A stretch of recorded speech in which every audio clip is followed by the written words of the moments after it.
Okay, we should be live, right? Yes, that's the live button. Awesome. So sorry if you're watching out there in PSP land. Slightly delayed. Yeah, sorry about that. We had a technical difficulty. So let's go ahead and get started. I'll introduce myself. I am Ryan Alexander. I'm the Vice President of Alumni Development. And then I've got with me Sarah Cantwell and Katie Peachy. So y'all go ahead and introduce yourselves. Sarah Cantwell. I'm the Vice President of Finance with the fraternity, and we are joined by the President of the Phi Sigma Pi Foundation, Katie Peachy. And for those of you that don't know, the fraternity and the foundation have kind of reaffirmed our partnership. And so in the next 3 or 4 months, we're going to be putting together a really comprehensive working relationship where we're really excited to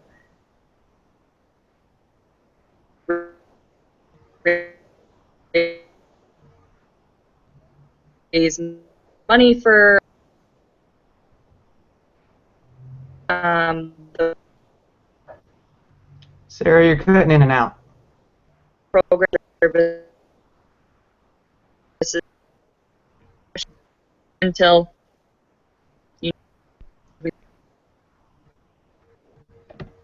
go ahead, Ryan. Okay.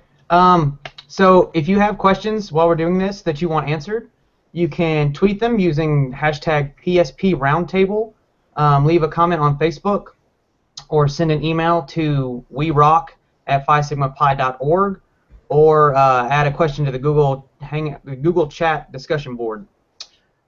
So, you guys ready to dive in? Yes. All right, so the first question we're going to go with is, why is alumni engagement valuable to undergrad chapters? And for me, I think the number one thing is experience. Alumni have been in your shoes before. They've experienced most of the things that you're having trouble with, and I think they're a great resource to ask for things like advice. Anytime you get stuck on where your chapter needs to go or who you need to talk to, I feel like alumni are a great, second or third step after your chapter gets stuck to ask for advice. Yeah, and I would just echo, I think alumni have an interesting perspective because they're not necessarily, they shouldn't necessarily be in the nitty-gritty of what's going on in your individual chapters, but they can take an outside perspective and can help, in some cases, mediate, can offer some advice, maybe share things that they have done in the past, that the chapter has done, why it worked, why it didn't. And the reality is, we're all part of a big brotherhood, and alumni can really bring a lot to the table in terms of helping your individual chapters reach your personal goals. So.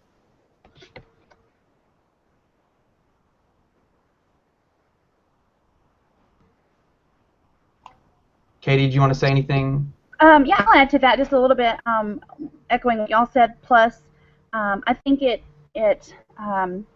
reinforces that brotherhood is for life, and it gives the perspective, yes, from someone that may be just graduated, or it may be a dozen years or more, but also I think helps keep, if there's alumni associations and chapters around, keeps them active with conferences and activities, with regional events and national events, and I think that's an important aspect too for alumni and undergrads to see that. Yeah, I agree. Anytime you can keep them involved, they'll be much more willing to help as well, or much more, I guess, want to help more intensely. Yeah. So how do we start to engage alumni? And my first thing that I always tell people is, well, you got to ask them. Alumni are not going to know that you need them until you ask them for advice or tell them that you need them. A lot of times, alumni are just kind of hanging out in limbo, and chapters are like, alumni aren't doing anything, and then, did you ask them anything? And they're like, well, no. So my big thing is make sure you ask them, and when you're asking them, try to make it as personal as you can. If you're going to invite them to events, make sure that their name is individual, like in the email, or if you're going to send like a formal invitation, trust me, alumni love that. Address it to the person individually, not just a mass communication. That's really what, in my experience, has gotten alumni involved. Sarah, you want to add to that? Katie, you want to? Yeah, I mean, I agree completely with exactly what you said. I think, a lot of, how do you engage them? I've held chapters before is start by the one alumni that you might know. Chances are they still talk to you, and they can help you navigate, which alumni, how to engage a broader network, maybe even outside the surroundings of your care. Honestly, yeah, first point, the better, the more founders stay. Or, yeah, I do want to help you out with your fundraiser. They don't want to feel like the chapter has or forgotten their legacies. So the more you can make it personal and talk about their time in the fraternity, the better.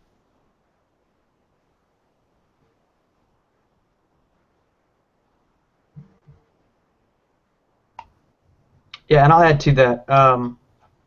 Like Sarah was saying, if you know a recent alumni, they're going to know even further back graduated alumni. So another good place to start is people who just graduated, and then use them as a springboard to get to even older alumni, because they're going to be able to network a little easier than you are, since they know the people that have graduated, and most of the people in the chapter now are going to be brand new to them. So I think that's another key role.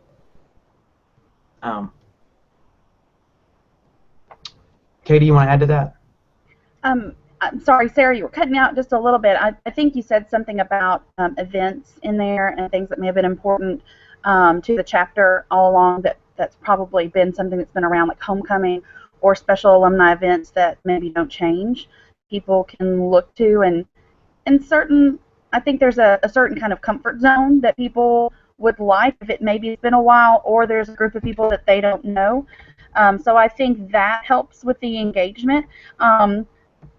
Name tags don't hurt, because maybe it's been a while, or doing something at the beginning. You don't have to do the name game, but whatever you want to do, an icebreaker or something, that helps. And that's just because there's nothing like saying, "Oh, hey, you," and not knowing who someone is. And I just think that will help maybe the next time, because it's going to take a little bit of time for the relationships to be forged if you have the fact that y'all are brothers in common, but maybe it's not a brother that you know. So I think that's something to remember that would help with alumni and undergrads that don't know each other. Yeah, and to add one more thing on to that is having alumni-specific events will also help get alumni involved, because if they know that other alumni are going to be there, then they're much more inclined to show up, because they'll be awkward with the other alumni, so it's less awkward for everybody if there's groups of awkward people. I know this seems kind of counterintuitive, but the more people you have awkward together, the less awkward it is. So if you can make alumni-specific events and get several alumni together, then they'll feel more comfortable interacting because they'll have people there they know. Let's see. How should we engage older or more seasoned alumni? The ones that just graduated are more likely to come back because they've just graduated and they still know members of the chapter. But the ones that graduated 10 years ago, how do you get them to engage with the undergrad chapter? And I'm going to go back to the personalization. If you're going to involve older alumni, calling them by name or even a phone call, if you've got their phone number, will go miles. It shows that you respect that they were a part of the chapter that you're from. It shows that you care enough to look up their name and their address and send it specifically to them. Anytime you can make alumni feel warm in the heart, you've got them. You've got them hook, line, and sinker. So I think personalization is a big deal, even to people that you don't know. They will still appreciate it. I know when I get a piece of mail and it's got my name on it, not to whoever lives here, and it's addressed to me, not dear alumni. It's dear Ryan. Da da da da da da. That makes a big difference to me. So. Yeah, I would echo. Yeah, I would echo all of that. I know that I have some connection issues, so if Katie, you want to jump in, but yeah, I would echo everything you just said. And I think hopefully chapters are going to be different. Some are going to be older than others. I will say that getting the alumni that may be involved or more involved, maybe you have an alumni advisor or faculty advisor that's a brother, someone that is maybe more seasoned themselves, if they can help you. For example, my chapter has an alumni picnic in the spring, and we certainly want everyone that we can reach to come, and we utilize brothers that have graduated for the last 19 years to try to get them to come. And so I think that helps because they'll know someone, and it goes back to that comfort zone thing a little bit, and they may come out because they know other people that are going to be there, especially for alumni-specific events. And I think that will help. Again, like you said, the knowing them and the personalization, Ryan, I agree with that. Making sure that names are said and that it's as unawkward as possible always helps. But I think that you can hopefully count on other alumni to assist you. I think that they're going to enjoy that. That brings out that fellowship part of the tripod, and will, I don't say give a purpose, but they'll have some responsibility as well, and I think that will help.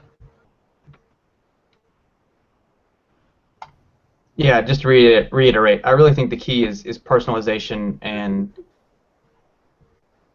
letting it know that you care about their opinion and you want them to come specifically. That will always make a huge difference in anything that you want to invite people to. So another question, how do we find out who the alumni are for our chapter, and what's the best way to contact them? The best way to find out who your alumni are is to contact nationals. They keep a record of who's going where, what their address is. Now, it's not always up to date because when alumni graduate, they don't always keep their address up to date. But the Nationals keeps a record of the alumni in your area, and will be able to help you contact them. Another way is if your chapter itself wants to start, say, a listserv of email addresses for people that want to get things like minutes or invitations to local events that aren't necessarily alumni events, or a Facebook group for alumni of your chapter. Those kinds of things make it really easy to keep in contact with your alumni and honestly keep them in contact with you. I'm sure they wonder, what are you guys doing now that I've been gone for 12 years, and how many brothers do you have, and how many initiates are you going to have this year, and that kind of thing. So I think that in the digital age that we're in, I think that emails and Facebook groups are a big part of that too. You guys want to add anything? The one thing I would add, two things, and I apologize if my connection is horrible. One is that you can't hit enough cross-pollination in terms of social media, using things like Facebook, Instagram, Twitter, but also doing kind of the personal touch of sending a personal email or sending an actual invitation. The other piece of this is consolidate. You don't want to spam your alumni members. You want to, have someone coordinate within your chapter who is going to send those, so that alumni don't get 7 emails in one day or in the span of a week related to 5 different events or 5 different requests from the chapter. The more you can consolidate, the better. But yeah, definitely use all of the different platforms that you have access to. And 9 times out of 10, if you set something up, and invite your alumni to participate in your chapter's Facebook group or whatever it might be, they'll invite their friends, and a lot of times that's that's one of the best ways to reach people.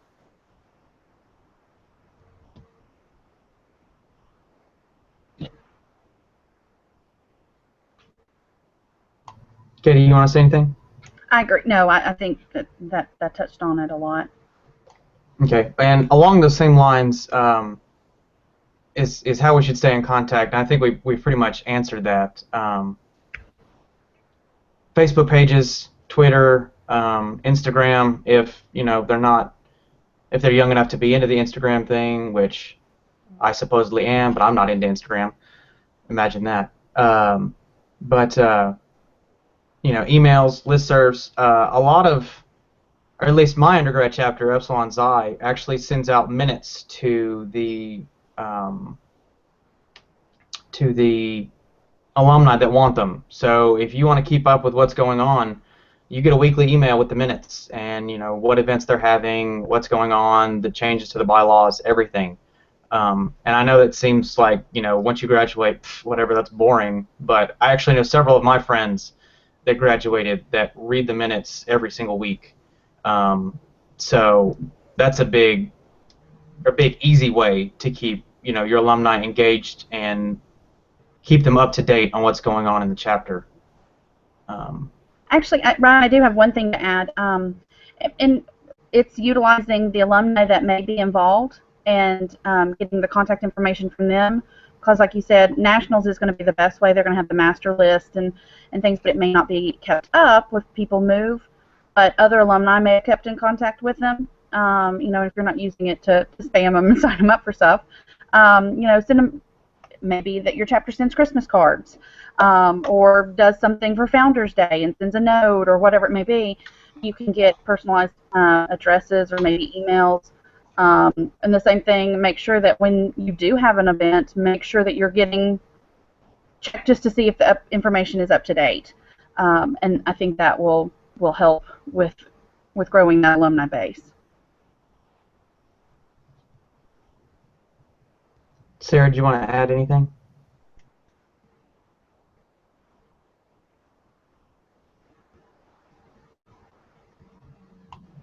I'm good, Ryan. Thanks. Okay. So, who should stay in contact with the alumni? This is probably going to depend on your chapter. I know a lot of chapters have an alumni chair. If you don't, then you're probably going to want somebody who's either a committee head or on e-board to keep them up to date. So that way you don't get 8 people trying to contact all of the alumni together, and we ended up, like Katie and Sarah said, they get spammed with everything, and so that gets annoying really quick when you've got 8 different people sending the same message to the same people. So my piece of advice would be to have one designated person. If it's your alumni chair, if it's the president, if it's your corresponding secretary, since they're going to be doing a lot of emailing anyway. my advice would be to have one specific person that fills that role, and so that way there's a contact person for alumni when if they have questions, or if they want to help you out with something, then they've got that one person they can go to instead of trying to figure out which of the 8 that just sent them a message it's supposed to go to. Yeah, I would completely echo everything you just said. I think having one central location, one central person that can, know exactly what the alumni are going to be getting, that they can coordinate timing. And on the timing piece, the more notice you can give to your alumni, and I know this is kind of a little off topic, but the more notice you can give us that you want us to come to something or you need some sort of action, the better.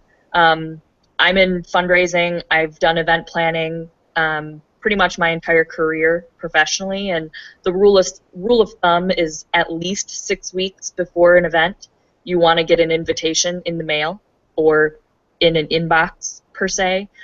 Sending things like save the dates if you have a spring event that you want your alumni to come to, sending a save the date that's very specific, saying, this is the time, this is the plan, 6 months beforehand, because we are super crazy busy. A lot of people have families, and it does take some coordination to get to an event. I live 4 hours I went to Michigan State. I live 4 hours, 3 hours from Michigan State, so we're not often just around the corner. So the more time, the better. And I'll add that I know this is a roundtable and it's geared toward engaging alumni, and I will say it's mostly going to be for undergrads, but this is something to keep in mind even for alumni associations and alumni chapters, that when you are wanting to reach out to people to still do the same thing. I know that, as far as part of an alumni chapter, we're always wanting to grow and keep the alumni up to date and, informed, and having either an alumni relations chair or however. I think alumni chapters, those committees are different. They may not exist. They may just be put on someone that is more sociable or whatever it may be. I think that's something to keep in mind, and will also help undergrad chapters in your area. But to work on getting the word out there and having someone that is dedicated to trying to stay in contact and to grow that, I think is really rather important.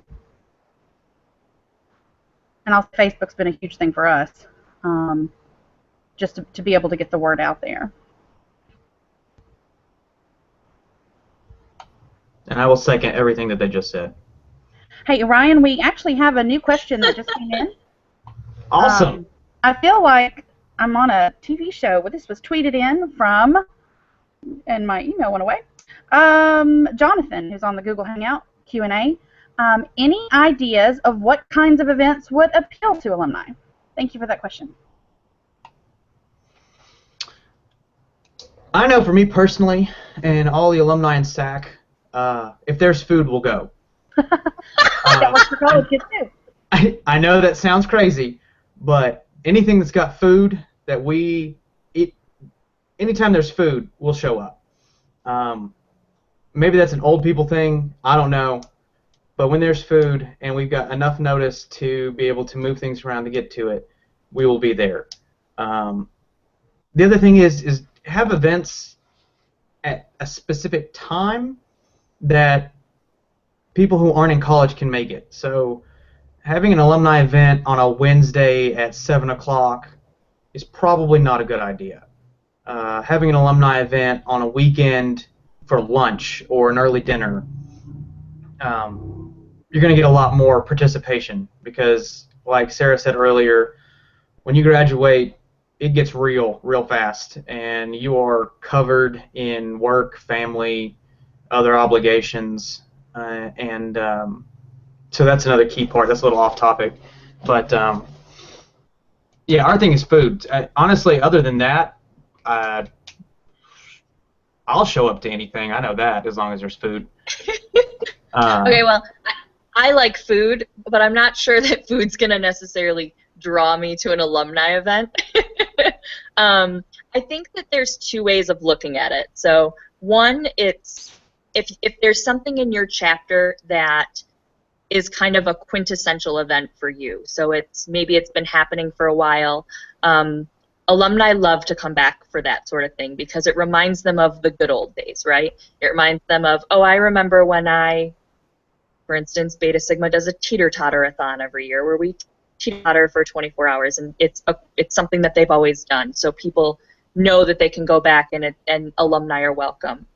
Any of the monumental milestones in your chapter, alumni like to come back. So anytime you're doing the ritual, or anytime, inducting your new class, or maybe it's Founders Day, having some sort of celebration on the founding of your chapter. Alumni love to come to that sort of event. And then I think it's any type of event where you can get a critical mass of alumni, because while we certainly want to engage with the chapter and talk about, all the fantastic things that are going on, alumni also want to reconnect with their friends. And so, the more people you can get there, the more inclined, the alumni will be to participate. And if you bill it as an alumni event and kind of, in some ways, work behind the scenes before you make it public, to all of the alumni, so that you have a core group that are going to be there, I think that'll just work to your advantage. But I do think it's the milestones for your chapter, because you can't. I know a lot of chapters, their alumni base scatters, right? They're not going to be right where their chapter is. So you kind of have to pick and choose on what you want alumni to go to.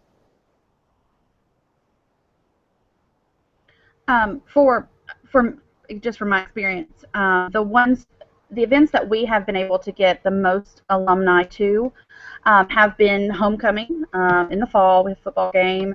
The tailgating starts at usually 10 o'clock. There's a parade, things like that. And people come for whatever works for them with their schedule. Food is usually involved. And a sporting event, but it's family friendly. It's good for individuals. So it just seems for us to be the all-around perfect event. And even people who don't like sports will come, eat, hang out for the tailgate, may not go to the game. So that's a great one for us. And then the other one has been a spring picnic. You bring games. The chapter provides like the bulk of it's either like sub sandwiches or something hearty, and we bring the sides. And we bring games, and we just hang out for a few hours outside. Again, family friendly, good for individuals. You can do what you want. The key is planning. I don't know that we've ever given 6 weeks notice for anything, but at least 3 to 4. We try to. That's the big key, because your alumni do scatter, and I know that was mentioned, but I just think that's really, really something you've got to think of, is that the alumni are going to be in various places, and weekends are going to be better, and a Saturday is going to be better than a Friday night, simply because of travel time and things like that, and not knowing when they get off work. I think you just got to think about it from an alumni point of view, and that's just that it may not be something that's going to be on campus in the middle of the week or something like that works. And I will say Epsilon did one in the middle of a festival. I think it was German Oktoberfest, and picked a restaurant, and then we got to go to the events afterwards. So I think there are lots of things you can try, and I know that we can't name them all tonight, but those are just some ones that I know have worked. And don't be shy to ask them to a regional conference. If you're doing an inter-chapter event with someone else, you've got a volleyball game going on, anything like that, don't be shy. I think, Katie, I just want to jump in really quick. I think one of the things to remember that you touched on, a lot of our alumni have families, right? So when the clearer you can be in terms of if it's a family-friendly event where our alumni can bring their kids or their spouses, I think it's a really smart move to kind of give that heads up, and certainly think about that in the back of your head that, your alumni may have a 3-year-old, a 5-year-old, and an 8-year-old. So it's just something to consider. Yes. Yeah, and I want to reiterate Sarah's and Katie, I think you said this without saying it, but events that have happened consistently, like I know with us, formal is a huge thing. Founders Oh Day yes, formal. we didn't touch on formal. Yeah. You what? Yeah, we didn't. I didn't even mention formal. So yes, thank you for bringing that up. So we do a Founders Day formal, and I mean that's the one time that alumni come out of the nooks and crannies to come to that.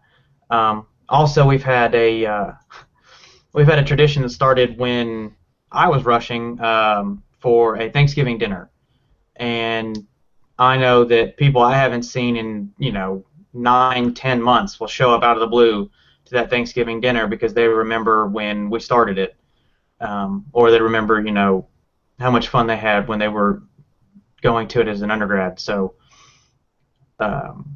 anytime you can make an event that they will remember having been to as an undergrad, I think will also probably get you a lot more involvement.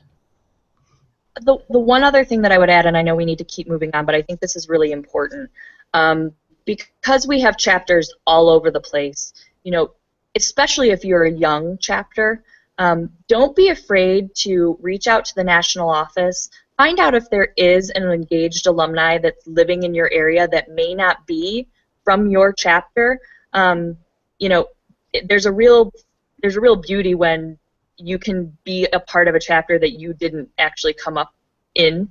And so just don't be afraid to think outside the box. And if you are only 2 years old, or if you're, Team Zeta or Team Eta, just because you may not have a deep pool of alumni to kind of pull from your chapter, you likely have alumni in your area that you can really tap into. So, don't be afraid to kind of think outside the box. Yeah, and just one more quick step on that. Just because an alumni is not from your chapter specifically doesn't mean they don't want to be involved. Right. Even when you graduate, that sense of brotherhood, it doesn't go away. We're still looking for that. So, if there's an alumni that's 2 hours away and you give them like 6 weeks notice, 4 weeks notice, they might try to go there. I know I'm actually planning on going at least to an event at Gamma Zeta, Western Carolina, because they asked us a month in advance, and we had time to plan for that. So, so don't count yourself out just because you're only looking at alumni from your chapter. And I think Katie's got more questions. I do, from Twitter. Do you have any tips for respectfully managing overly involved or overbearing alumni? Bringing on the easy questions, huh? Yeah. I think that's a good one. It is. And I think the key to doing that is trying to be as respectful as possible. Because when alumni graduate, sometimes we have a hard time of letting go. And so, we will try to get the chapter to do what we think they should be doing, and not realizing that, it's no longer our chapter to do that, to control. So, trying to have a personal conversation, not in front of the whole chapter, not in somewhere where it becomes a scene, but respectfully, take them aside or set up a lunch date, or something that you can sit down and talk to them and say, here are our concerns, we appreciate your input, we love that you're involved, but on the same token, we've got to move forward with our chapter as undergrads, and we would appreciate if maybe you could take a step back. That's the approach I would take, because I know if somebody came to me like that, I'd be like, I apologize, I didn't mean to be, knee deep into this. I'll back off.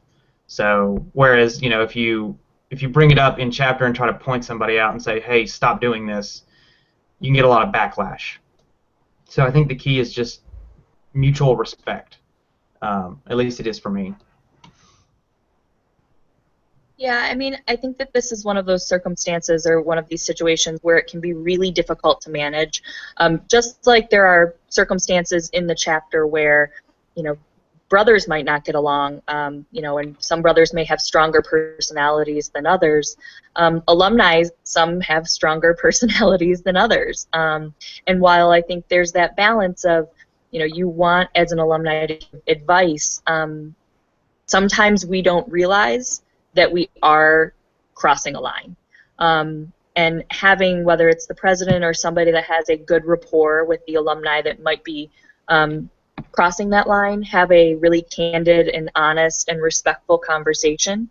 You know, I think that that's always your best option. I know the national office also has some really, you know, can help guide if there's a particularly sticky situation, and really help you walk through some options. So don't ever be afraid to reach out to your consultant and ask for advice, because they see a lot of this a lot more than, you know, we do in our personal experience. So I'd encourage you, if you're finding that maybe the simple dialogue or the, hey, we really want to own the chapter, we want this to be our experience and our memories, and we want to shape it. If that's not working, definitely utilize your consultants, because they're a tremendous resource.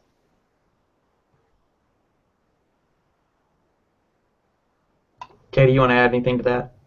I think mine would be geared towards the alumni. So when you're wanting to be involved and help, I think the thing to realize is that you've been there and done that, and that's great, and you may have some advice and some knowledge to share. I think it's also important to realize that the chapters, the individuals, and the committees are going to want to try new things, to do things their way. You know, if you see them making a huge mistake, you may, or something that could lead to a big mistake, you could of course say something. But I think you've got to let them forge their own way, and hopefully it'll just be amicable. I don't know. I haven't seen a lot of that, but I think that's just a good way for alumni to look at it, and hopefully for undergrads to realize that yes, there is some knowledge in age and in time going by to take that from alumni, but hopefully it'll just work out and do its best. So. And another thing I just thought of is, don't be afraid to ask another alumni to talk to that alumni, because it's going to be a lot easier for them to say, hey, shut up and sit down, in not so many crude words, but it's going to be easier for them to say, you know, hey, we had our time, this is theirs, why don't we back off a little bit, and let them go their own direction.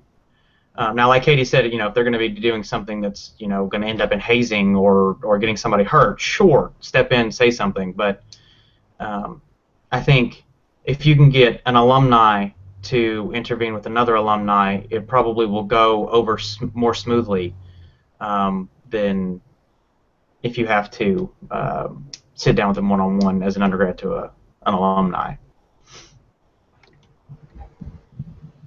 Katie, have you got another one? I do. Another question from Twitter. How can you keep your alumni engaged with the chapter or national level if they can't always come back to campus? So I kind of touched on this earlier. A lot of the brothers that I graduated with, they try to keep in touch, I guess, by reading the minutes.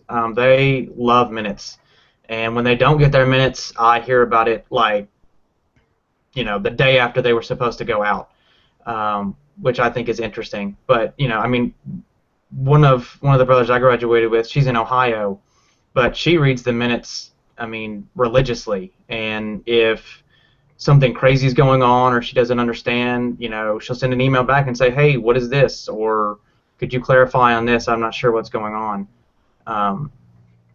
So I know that's a good way to try to keep them at least engaged in some way. Mm-hmm. And, you know, obviously if you need advice from someone and you know that they're in the particular field that you need, Google Hangouts work, in case you couldn't tell. Sometimes with a delay, but they usually work. Yeah. Right.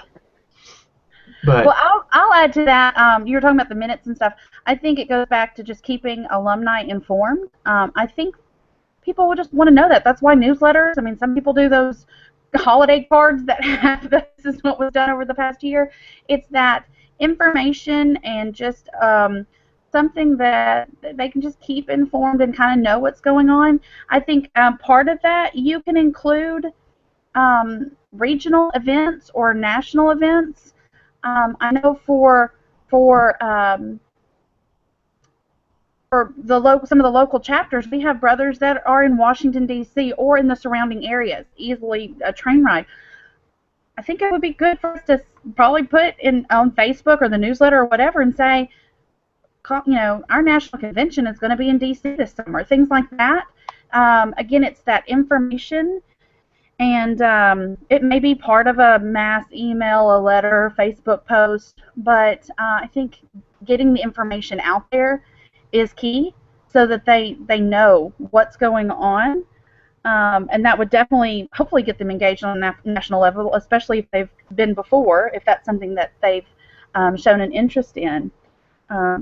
The other thing is maybe getting them in touch with nationals or with you, with alumni development, and reaching out to alumni maybe when they're starting to move. If they're graduating, you know they're going to be moving across the country, go ahead and getting them set up with either an alumni in the area, or if there's an association or chapter or an undergrad chapter. Maybe those are some different ways that chapters can look at graduating differently and keeping alumni relations going. Again, that it's for a lifetime, getting that message across. I think that's really something that is important, and hopefully that it really sinks in.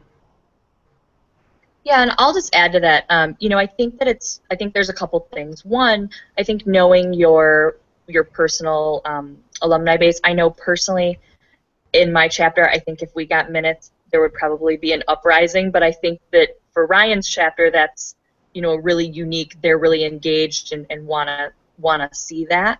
I know that doing things like quarterly newsletters or monthly newsletters are super valuable tools. You know, writing a few pages, nothing extensive, quick snippets of information, maybe a letter from the president. Sharing good news on Facebook, or even sending a specific email just to your alumni saying, hey, we won a national award, or hey, we were in the newspaper, here's the article. Those sorts of things are really great to see. And then I did want to go back and kind of touch on a little bit the other part of the question in terms of getting engaged nationally. Beyond things like regional conferences and national convention, you know, we have an amazing event called Alumni Convention that we do every year. This year it happens to be in Myrtle Beach. It's always somewhere fun, and yes, there's some great things that happen. We do a service event. We do, you know, a lot of amazing brotherhood bonding time, you know, just where we hang out and get to know each other, and it's brothers from across the country.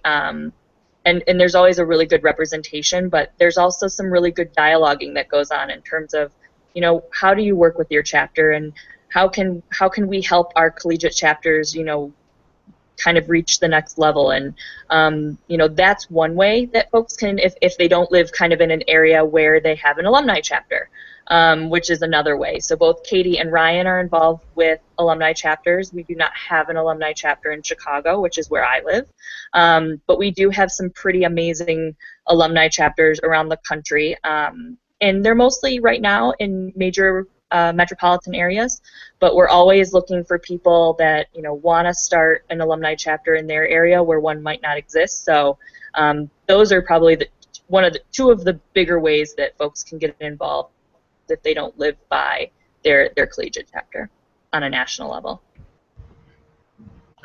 Also, quick side note, shout out to Baltimore area alumni chapter who just chartered. Yay! Yes. Yay! To add to that, either, I don't know, it's not a plug, but just having alumni that stay informed through the national office as well as I think is key. Being a member of the National Alumni Association will keep them informed. They'll get the newsletters, their quarterly emails, that when they sign up for that annually, only $31 a year, I'll add. That gets them... And graduating seniors are cheaper. And graduating seniors are cheaper. It's $15, I do believe. And those make excellent graduating senior gifts. I know Beta Psi has done that in the past. And I'm sorry I keep mentioning it, that's my chapter, alumni chapter. I'm sorry, undergrad chapter. But it's one of those things where you can keep them informed from the get-go, from graduation, or if they show interest and want to sign up for the National Alumni Association years later. They'll get emails, they'll get the purple, gold, and Lopadian that they may be used to or remember from college days. But it will keep them informed. They'll see their chapters. They're going to see the initiates listed twice a year, and will know about events. I think that is just a great way for them to stay informed, and that is something National Office will take care of for you, but that's, of course, something that they have to sign up for. But I just think it's a great piece, and it goes to support our fraternity. So just another little add-on. Do we have any more questions from the interwebs? We do. I apologize. I believe it's Alyssa on Twitter. Thank you, Alyssa. How do you get alumni to events without being pushy if they're not responding to emails? I can take this from a donor management perspective if you want. I think there's a couple different types of alumni, right? There are those alumni that are just, no matter how hard you want to engage them, the likelihood of them being engaged, it's just not their top priority. The folks that you're really trying to get to are folks that, you know, have an interest, have an inclination, and certainly have the capability of coming back. So I think, you know, there is a balance between stalking someone via email, not suggesting you're doing that, but I have heard from chapters before where they feel like they're getting an email every other day from their collegiate chapter. So I think there's a balance. I think it's much of what we've talked about. It's doing that personal outreach. It's not just sending a, hey, alumni, what's up? It's, you know, if you want Sarah Cantwell to come to your alumni event, it's sending a very personal email to Sarah Cantwell and say, you know, we've been trying to reach you. We would really love for you to come to this event, and here's why. I think the more content and description of why you want them there, and the more personal you can make it, the better. And in some cases, you know, they may not come back, and that's okay. But don't focus on just one or two alumni. There are others that you can try to bring back into the fold. Yeah, and along those same lines, if you've consistently reached out to someone and, you know, they don't want to come back or they don't answer anything, you don't have to spend the energy on getting them to come, because there will be alumni brothers who would love to participate. I mean, I know if I was out in the middle of nowhere and somebody was like, hey, do you want to come to this? Even if it's not my chapter, I'd be like, absolutely, I would love to. Because, I mean, we're brothers for life, not just for our undergrad experience. So if they're not responding, then eventually you're just going to have to let it go. But on the same token, if it's, if it's somebody you think would eventually participate, the personalization really makes a big difference in getting people to participate.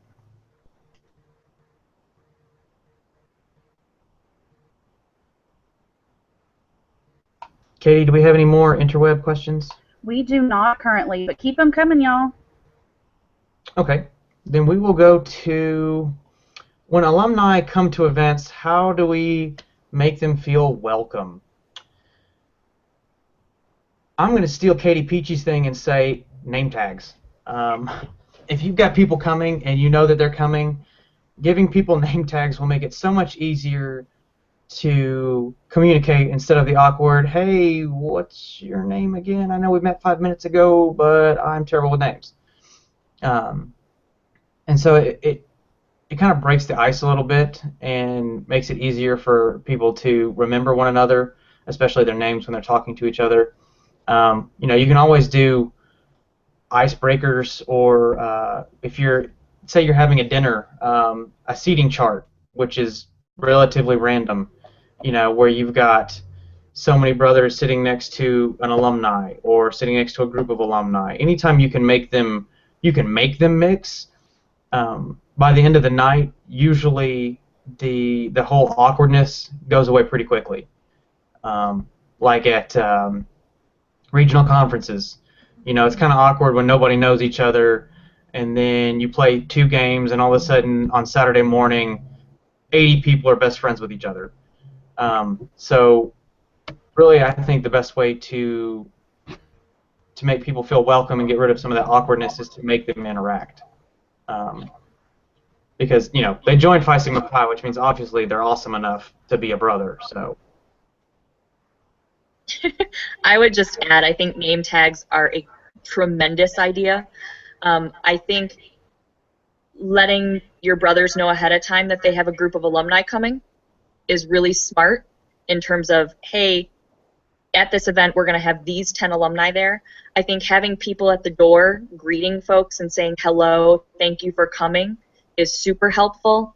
And I think just kind of having people keep an eye out that when a random person that they don't know, who they've never seen before, walks into the room, chances are it's probably an alumni, and to just go up, introduce yourself, tell them how long you've been in the chapter. It's kind of one of those weird networking things, letting that side of maybe your brain take over and just kind of go there and say, hi, we're so glad you're here, and just thank them for coming. And but yeah, name tags are huge.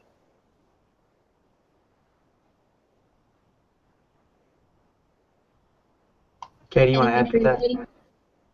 No, name tags, icebreakers, and we've even gone so far. One time we were trying to help with chapter had gotten really small in size, and we had a group of alumni that came back for an event, and we actually, again, not being pushy alumni, but talking it through, and told them what we had done when we were in undergrads, and they picked our brains a little bit, and it kind of gave us a way to talk without it being awkward. There were directed questions.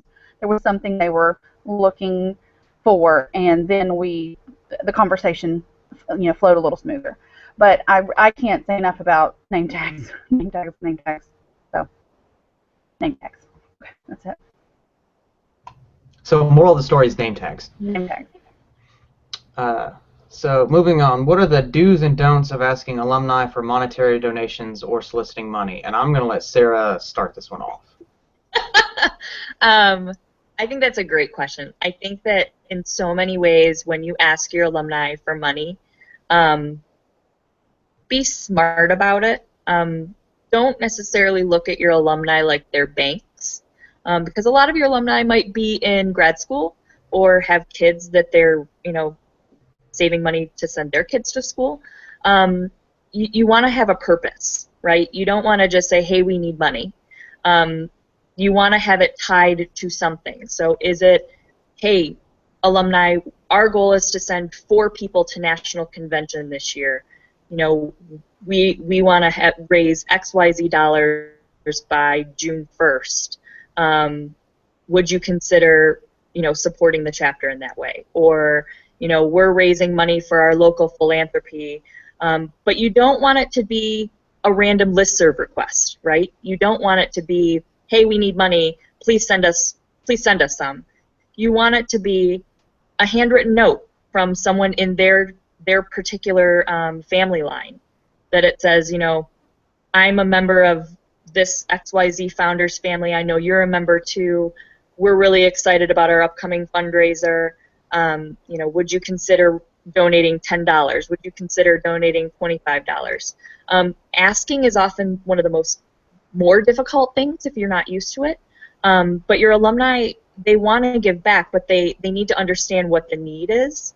And they don't want to feel like a bank. They want to feel like you really actually appreciate their support, and that they're making a difference for whatever reason you're asking them for money.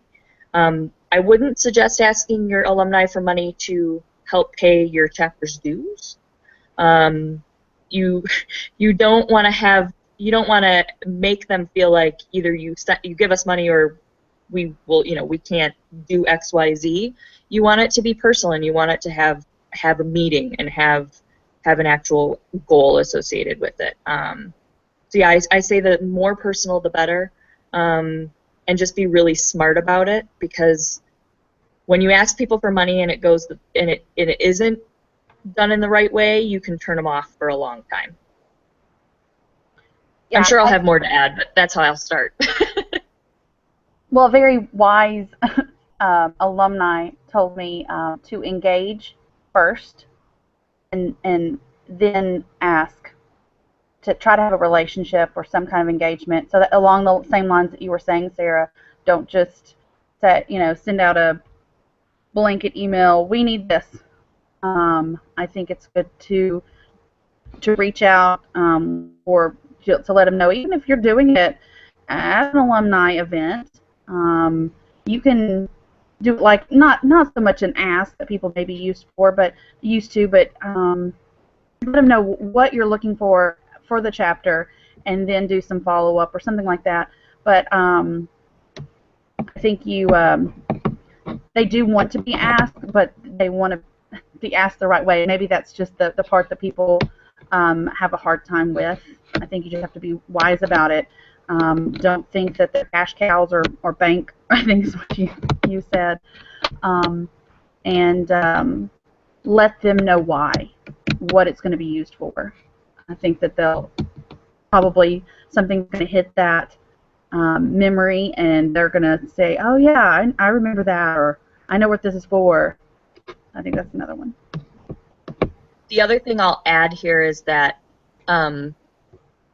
if your alumni get involved, and even if they come to an event, something as simple as that, but certainly if they decide, hey, here's $25 or here's XYZ, whatever, send them a thank you. Handwritten thank yous are a dying art. If you can pop just a really quick thank you note in the mail, it just speaks volumes on how much you respect your alumni and how appreciative you are of their support. So just make sure you're thanking folks that are helping you. That just kind of sets a precedent, and the more you can do it, the better.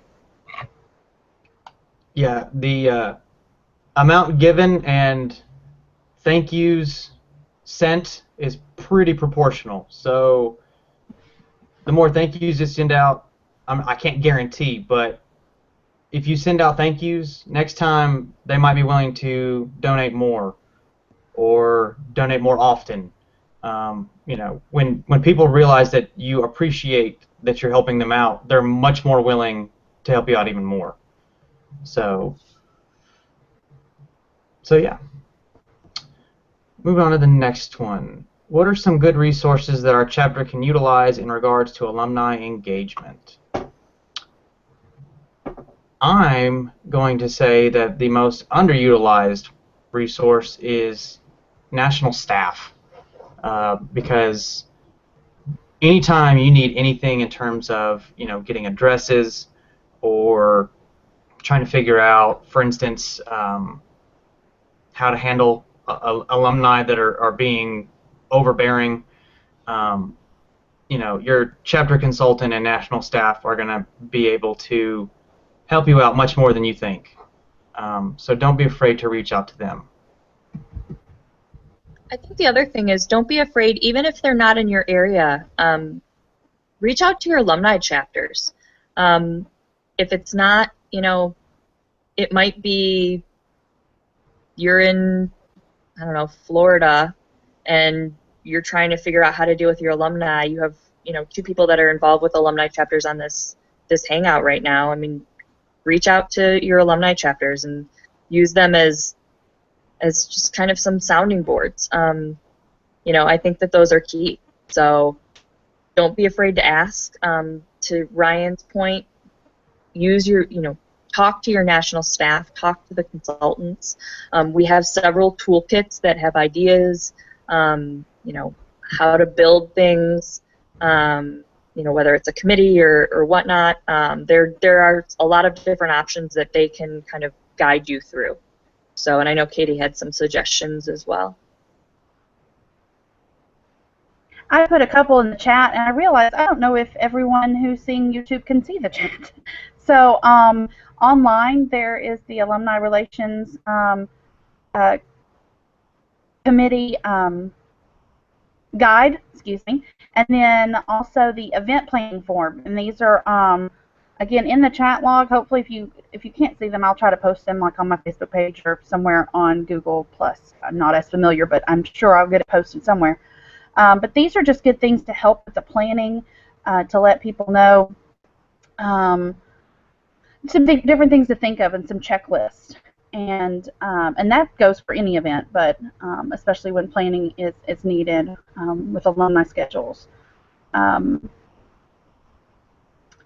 And you may have a faculty advisor or chapter advisor that's brother, and I think that would be helpful. And if you don't have a chapter advisor, like alumni advisor, I think that's nice. If that's something that's a possibility for you, if you're an older chapter or a chapter that's established enough, again, they can be there, to advise. But hopefully you can find someone that will be there that may help with officer transitions or things that they may have just seen over time, and that can help with the chapter running smoothly, but also having some alumni interaction, and would definitely be an assistance with alumni events. Those are just a couple things I can think of. Yeah, just piggybacking on that, I mean, alumni advisors are a great resource for chapters to tap into. And as a reminder, just because an alumni, it doesn't necessarily have to be someone from your chapter. It might be someone that's going to grad school at your school.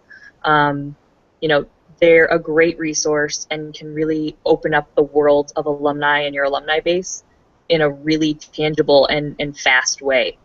So yeah, if definitely utilize your alumni advisor. So yeah.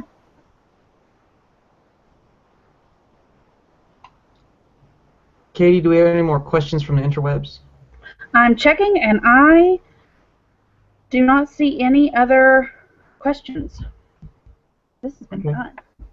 Well, I would be remiss if I didn't remind people that after you have your alumni event, to be sure and submit it for the Charles W. Chance Excellence in Alumni Relations Award. Now that you can fill those out online anytime, I would suggest you do it right after your event so that it's fresh in your memory. But don't forget to put your event in there, especially if it went way beyond what you expected. So that at least, so if you win, or even if you don't, other people can hear about what went well with your alumni event. So, you guys have anything else to add? I'm good. Join the National Alumni Association. Yes. Please join the NAA when you graduate. NAA. Also, join me next Tuesday at 8:30 p.m. Eastern for another roundtable. This one will be about transitioning from collegiate member to an alumnus or an alumna, and how to add Phi Sigma Pi on your resume. So that'll be really important, especially if you guys are seniors, since graduation's coming up and you're going to join NAA. Graduating senior gifts. That's right. Hey, take that discount too, because once you graduate, discounts are everything. So if you guys have nothing else, that's all I've got. Thank y'all for including me. You're welcome. Thanks, guys. Have a good night. Yeah. Hope you enjoyed it. Everybody have a good night. Bye-bye. Bye.